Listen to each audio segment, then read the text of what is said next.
Assalamualaikum warahmatullah.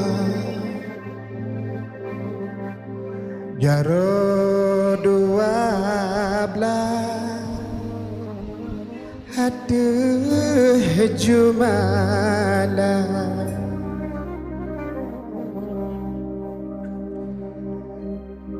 jaro no nasib lo diaduh oleh. Saya Aswadi. Saya berkecimpung di dunia rehabilitasi pada tahun 2015, di mana penempatan awal saya di Balai Insaf Sumut, Medan.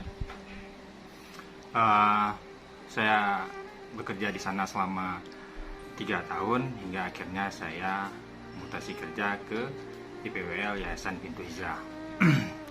Jadi selama perjalanan dalam dunia kerja di bidang rehabilitasi narkoba, banyak hal yang saya dapatkan, baik itu suka, duka maupun tantangannya, di mana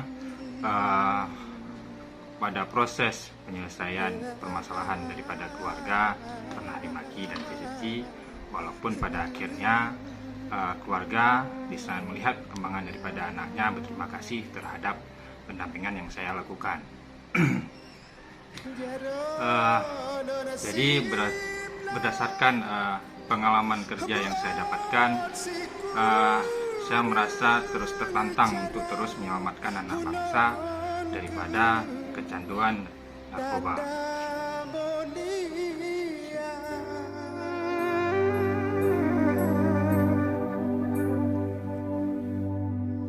Jaro sikur lon beut lapar genan timpan ngana aso kaya jaro nona lapar lon beut tujo ranup lambungku lonjo kegaya